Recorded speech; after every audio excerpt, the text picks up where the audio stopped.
Dans le système éducatif au Bénin, l'heure est à l'évaluation des compétences des candidats à l'examen du brevet d'études du premier cycle, BEPC, et à l'examen du baccalauréat. Les examens blancs ont démarré le 4 mars 2024 dans les différents centres de composition à Cotonou. Les conditions d'examen sont rigoureusement respectées. Le constat est fait au collège d'enseignement général de Gbegama à Cotonou. Nous avons bien démarré. Nous avons démarré comme si c'était un véritable examen national. Et avant de le faire, nous avons échangé avec les collèges partenaires qui sont venus chez nous, avec qui nous avons préparé l'accueil des candidats de ces collèges-là. Et nous avons procédé au numéro sous anonymat des candidats. Donc les copies seront corrigées sous anonymat et en commission, sur place, au collège. Et les épreuves sont traitées par l'IPD, l'inspection pédagogique départementale, avec des conseillers pédagogiques et des inspecteurs. Donc c'est des épreuves de haute qualité et des épreuves mises sous scellé. Les parents ont accompagné leurs enfants, leurs candidats, mais ils sont accueillis au portail et les candidats entrent comme s'ils venaient à l'examen national. C'est l'examen national en miniature. Et l'objectif, c'est de les préparer à mieux répondre aux épreuves finales qui certifient les curricula au BEPC comme au baccalauréat en fin d'année.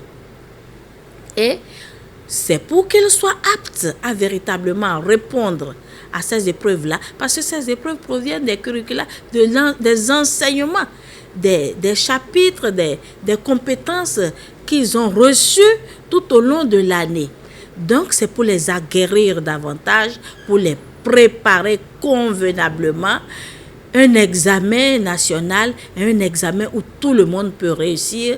Et notre département, le littoral, voudrait être parmi les premiers, sinon être le premier à véritablement donner le meilleur de lui-même à travers le succès de tous ces candidats, sans exception. Je suis en train de demander aux candidats de prendre sérieusement en compte les résultats des examens blancs, qui constituent un baromètre du niveau des candidats. Quand les candidats ont été brillants au cours de cet examen, qu'ils n'aillent pas dormir sur leur laurier et dire que bon, tout est déjà fait, on est prêt. Non, il faut toujours continuer à s'efforcer, à travailler. Et pour ceux qui n'auraient pas eu la moyenne, ils doivent pouvoir non pas paniquer, mais pouvoir faire le point de leurs connaissances, savoir où mieux faire, où se doper, où se renforcer les compétences pour pouvoir affronter avec lucidité l'examen final. Parce que nos élèves ne sont pas préparés pendant des années. Vous savez, ce que dure le cycle du baccalauréat, c'est au moins 7 années au cours secondaire. Et pour aller au BEPC, c'est 4 années de préparation. On ne peut pas faire tout ça, on ne veut pas faire tout cela pour, à la fin de l'examen national, échouer. Les examens blancs prennent fin le 6 mars 2024. L'objectif de cette initiative est d'évaluer le niveau des candidats afin de faire des remédiations aux besoins avant les examens de fin d'année. 9 ambassadeurs se sont succédés jeudi dernier au palais de la Marina à Cotonou pour présenter leur lettre de créance au président de la République, Patrice Talon. Au cours de cette cérémonie assez sobre, le chef de l'État a rappelé la nouvelle doctrine de la diplomatie béninoise qui se veut décomplexée. De même, il a réitéré à chaque nouvel ambassadeur la disponibilité des autorités béninoises à nouer avec les pays, amis et frères des liens sincères dans le respect des intérêts réciproques de chaque partie. During the presentation, I had a very fruitful discussion with the president. Les questions agricoles, les questions maritimes et de tourisme ont été l'objet essentiel de nos échanges, à part le fait que nous avons également parcouru la possibilité d'offrir des échanges de connaissances et de bonnes pratiques entre nos deux pays au travers de partenariats qui peuvent être établis. J'ai profité de cette occasion qui m'a été donnée pour féliciter le chef de l'État relativement au développement infrastructurel. Je voudrais également féliciter le Bénin pour l'entretien de la paix au Bénin, parce que la paix, c'est comme de l'or, ça n'a pas de prix. Et donc, je voudrais profiter pour insister sur le fait que le développement ou l'entretien de la paix, de la sécurité doivent constituer une mine que nous devons chérir ensemble entre le Bénin et la Gambie. Well, it's not my first time to... J'ai déjà eu à visiter le Bénin en 2022 et j'ai eu à visiter quelques endroits, notamment Seme City qui est un énorme centre d'innovation qui ressemble un peu à un centre universitaire de Harare s'occupant de la même question. J'ai également eu la chance de visiter la GDZ qui est une zone, qui est un hub en termes de développement technologique et en termes de transformation de l'essentiel de ce qui peut produire le développement sur le plan économique dans ce pays, puisqu'il couvre plusieurs hectares. Et donc, je crois que c'est une innovation à promouvoir et à encourager pour l'évolution du Bénin. Also from that hub. As the first Zimbabwean ambassador to be accredited to Benin. Nous allons mettre un accent sur le développement économique parce que mon pays a décidé de mettre plus d'accent sur cet aspect du développement plutôt que de se pencher sur le développement politique. Et pour l'intérêt aussi bien du peuple béninois que du peuple zimbabwéen, nous avons identifié et allons continuer à identifier les projets et les domaines qui pourront porter un bon intérêt et un bénéfice à nos deux pays. Mining. Je viens d'avoir une très riche conversation avec Monsieur le Président, Patrice Talon, qui m'a fait de très bonnes directions pour l'avenir entre les deux pays. Et nous avons échangé des informations pour améliorer les relations entre les deux pays. Nous pensons, durant ce temps qui nous a été donné, de travailler sur le pas de mon prédécesseur pour que nous puissions rendre encore plus dynamiques les relations bilatérales entre les deux peuples, les deux nations. Nous avons identifié certains domaines que nous pensons doivent être le plus tôt possible être mis sur les rails en ce qui concerne le domaine de l'agro-industrie. En ce qui concerne les relations bilatérales proprement dites entre les deux peuples, vous savez que le Bénin, depuis un bon bout de temps, est parti dans la politique de libéralisation des visas pour les peuples et les pays africains. Et c'est un signal très fort et que les autres pays aussi doivent emboîter le pas. Et nous pensons aussi travailler en ce sens pour que le plus rapidement possible les choses puissent avancer en ce sens. Les deux chefs de l'État, son Excellence le capitaine Traoré Ibrahim, président de la transition du Burkina Faso, et son Excellence Patrice Talon, président de la République du Bénin, et se sont déjà rencontrés et ont donné leur intention et ont donné des instructions pour que la coopération dans le domaine de la défense et de la sécurité soit renforcée. Et je pense qu'il y a un début de mise en œuvre et nous allons travailler à ce que ce soit poursuivi et également dans le domaine de la coopération. Et de façon générale, nous avons échangé avec son Excellence, Monsieur le Président, afin que nous puissions relancer la commission mixte qui est un grand acquis entre les deux pays et qui permet de traiter en tout cas les problèmes dans un certain nombre de domaines de la coopération entre les deux pays.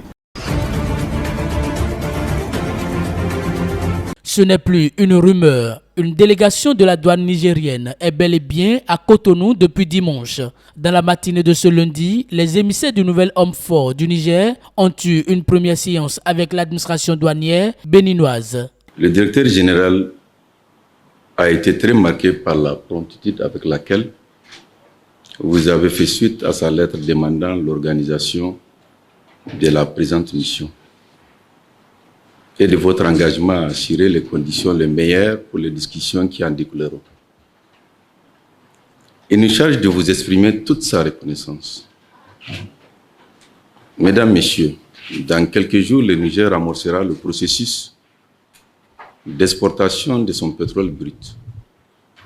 Cette phase est d'une importance hautement stratégique aussi bien pour le Niger que pour le Bénin, qui est le pays de départ des exportations.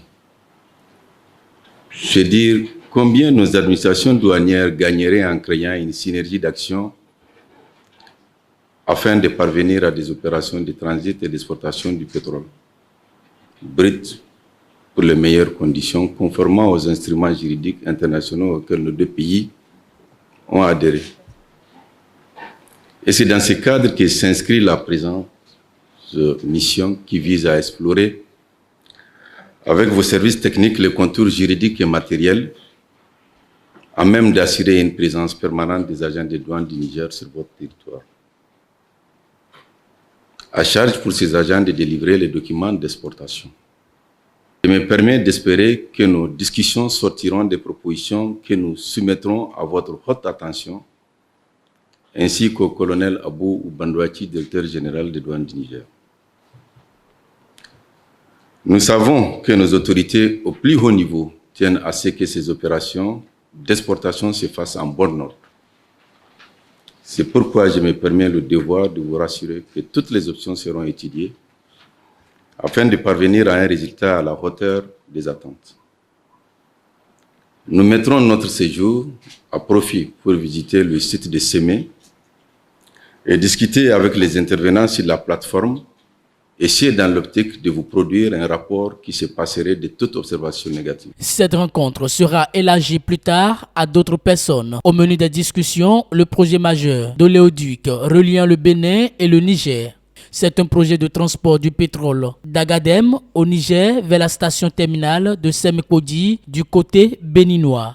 Cette visite de travail de la douane nigérienne intervient quelques jours après la levée des sanctions de la Communauté économique des États de l'Afrique de l'Ouest, CEDEAO, contre le Niger. Lesquelles sanctions ont été prises suite au coup d'État qui a permis de renverser le président Bazoum le 26 juillet 2023. Dès lors, les relations diplomatiques entre le Bénin et le Niger ont pris un coup. Malgré la levée des sanctions économiques, les frontières restent encore fermées côté Niger. Nul doute que cette question sera également au cœur des échanges entre les deux parties.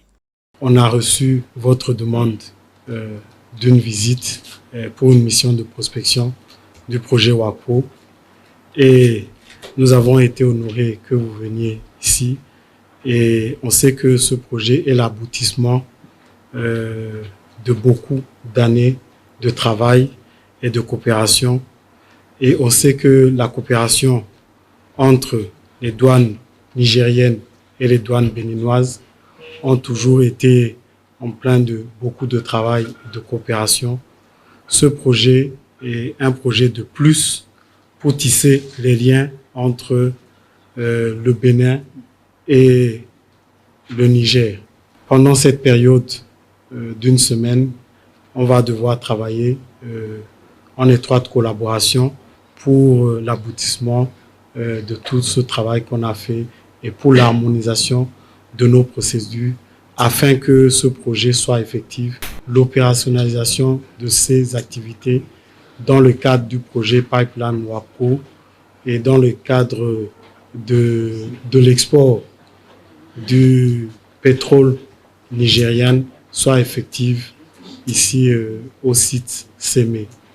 Je vous remercie d'être venu et on vous souhaite pendant cette période une période de travail acharné et l'aboutissement de ce travail qui date de plusieurs années. Au cours d'une récente sortie médiatique, le président Patrice Talon s'est engagé à mettre tout en œuvre pour normaliser et consolider les liens de coopération entre son pays et le Niger. La délégation nigérienne, composée de 5 hauts gradés de la douane, abordera des aspects tels que la réglementation, la coopération, le contrôle et la facilitation du partenariat économique au cours de cette mission de prospection qui prend fin le 9 mars prochain.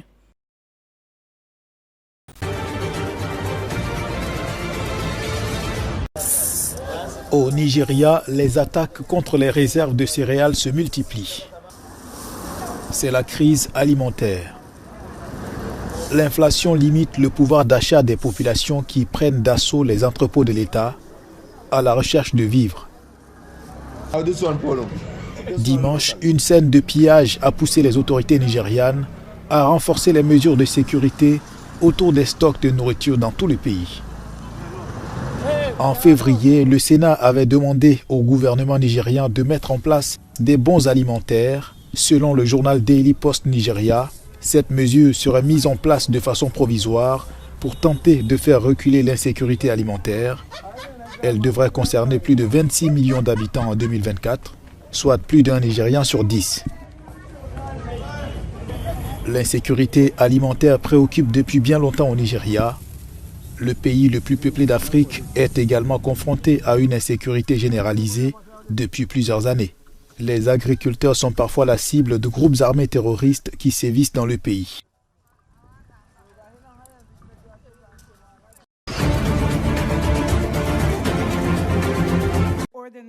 Au Ghana, le ministère des Finances conseille au président Nana Akufo-Addo de ne pas signer le projet de loi contre les pratiques homosexuelles dans le pays. Lundi, dans un mémoire sur l'impact immédiat du projet de loi sur le budget 2024, le ministère a estimé qu'une telle loi pourrait entraîner de graves répercussions sur le soutien financier du pays de la part d'organisations internationales comme la Banque mondiale et le FMI. Le texte adopté mercredi est destiné à criminaliser la promotion, le plaidoyer, le financement et les actes homosexuels. La Banque africaine de développement a indiqué que l'adoption du projet de loi n'aura aucun impact négatif sur sa coopération avec le Ghana.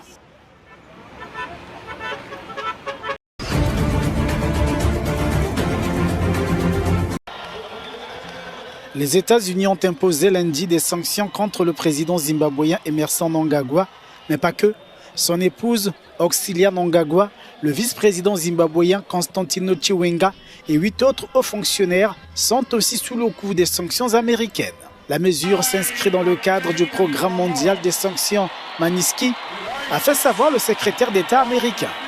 Mnangagwa est accusé entre autres de protéger les trafiquants d'or et de diamants qui opèrent au Zimbabwe, d'ordonner à des fonctionnaires de faciliter la vente d'or et de diamants sur les marchés illicites et d'accepter des pots de vin en échange de ces services. Les personnes sanctionnées sont aussi accusées de graves violations des droits de l'homme.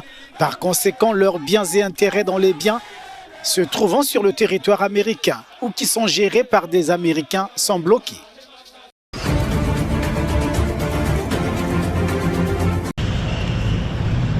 Au Royaume-Uni, Rishi Sunak a essuyé plusieurs défaites de taille à la Chambre des Lords concernant son projet de loi controversé sur le Rwanda. Les députés ont voté 5 amendements qui, s'ils sont adoptés, rendront plus difficile pour le Parlement de déclarer le pays africain sûr et obligeront le gouvernement à se conformer au droit international.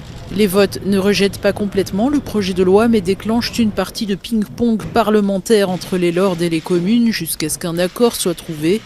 En plus de forcer les juges à considérer le Rwanda comme étant un pays sûr pour les migrants, le projet de loi de Sunak sur la sécurité au Rwanda est conçu pour donner au ministre le pouvoir d'ignorer des sections clés de la loi britannique sur les droits de l'homme et d'autres règles internationales qui s'opposent aux déportations. Ce plan est considéré comme un élément central de la politique de Rishi Sunak pour stopper l'arrivée de bateaux de migrants illégaux.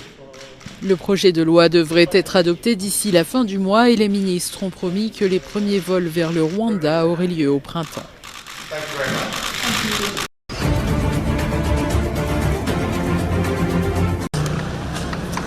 Des gangs lourdement armés ont tenté de prendre le contrôle du principal aéroport international d'Haïti. Des échanges de coups de feu ont éclaté entre ces gangs et les forces de l'ordre. Cette attaque contre des sites clés du gouvernement est la dernière en date dans un contexte de forte violence, marqué par l'évasion massive de détenus des 2 plus grandes prisons d'Haïti. Sur le tarmac de l'aéroport international Toussaint Louverture à Port-au-Prince, les fuselages des avions ont été percés par des balles perdues. Des compagnies aériennes ont annulé des vols. 6 policiers sont morts dans cette nouvelle spirale de violence. Un état d'urgence de 72 heures avait été instauré dimanche soir. Le gouvernement a déclaré qu'il tenterait de retrouver les détenus qui se sont échappés, certains étant accusés de meurtre ou d'enlèvement. Le 29 février, les gangs ont annoncé leur intention d'obliger le Premier ministre par intérim Ariel Henry à quitter le pouvoir. Ariel Henry n'a pas donné sa démission, mais il a annoncé que les Haïtiens seront appelés aux urnes le 31 août 2025.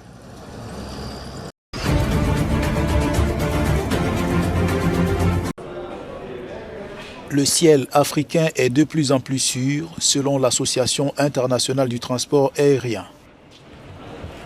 Le dernier rapport annuel de l'IATA sur la sécurité de l'aviation africaine indique que le taux d'accident mortel d'avion est passé de 10,88 en 2022 à 6,38 en 2023. Mieux que la moyenne des 5 dernières années, qui est de 7,11 accidents par million de secteurs exploités par les compagnies aériennes africaines. Selon l'IATA, l'aviation continue de progresser en matière de sécurité avec plusieurs paramètres pour 2023, affichant les meilleurs résultats jamais enregistrés. La bonne note de la sécurité aérienne africaine serait due à un certain nombre d'initiatives prises par l'IATA. Dans le cadre de son initiative Focus Africa, l'association avait présenté en juin dernier le programme collaboratif d'amélioration de la sécurité CACIP, qui incitait les États à renforcer leur mise en œuvre des normes et pratiques recommandées SARP.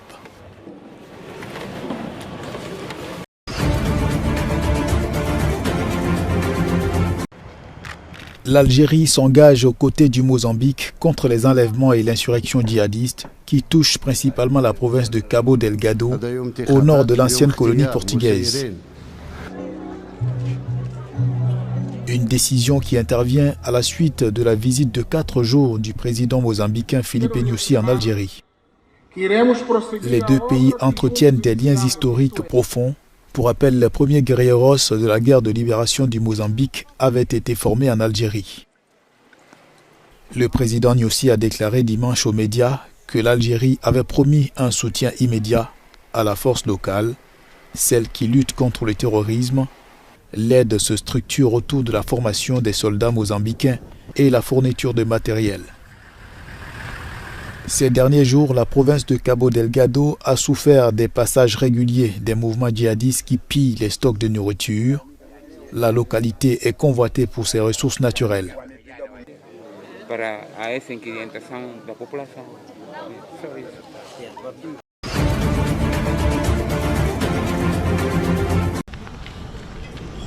La Ligue arabe appelle à l'aide pour Gaza. Lundi, au Caire, à l'occasion de la 161e Assemblée, le président de session Hussein Sidi Abdelhadeh a déploré les conséquences des bombardements d'Israël sur la bande de Gaza. L'agression israélienne se poursuit, le meurtre au hasard de civils non armés, y compris des enfants, des femmes et des personnes âgées, le massacre de l'intersection de Naboulsi dans le nord de la bande de Gaza est toujours dans nos esprits. Pourtant, la destruction systématique et le déplacement forcé accentuent la violence sur notre peuple palestinien dans les territoires palestiniens occupés dans le cadre d'une campagne de génocide à laquelle s'opposent toutes les morales et religions. Tout cela se produit sous les yeux du monde entier et de la communauté internationale, alors que personne ne prend de mesures pour mettre fin au génocide commis contre notre peuple indéfectible à Gaza. Le président mauritanien demande formellement l'intervention internationale afin de sauver des vies. C'est urgent et on n'a pas le temps d'attendre. La communauté internationale est obligée de faire face à la famine qui a commencé à ravager les anciens et les enfants, ainsi qu'au manque d'eau et de médicaments qui avertissent de la propagation d'épidémies parmi le peuple palestinien, afin de sauver le plus d'âmes possible est de réduire la famine, la soif et d'éliminer le risque de mort de personnes qui souffrent de froid, de la pluie, du siège et des balles sans aucune issue, sans pouvoir protéger leur famille. لا يملكون حيلة ولا يهتدون سبيلا للنجاة بحياتهم أو حماية ذويهم. Les médiateurs espèrent une trêve avant le 10 mars, début du Ramadan.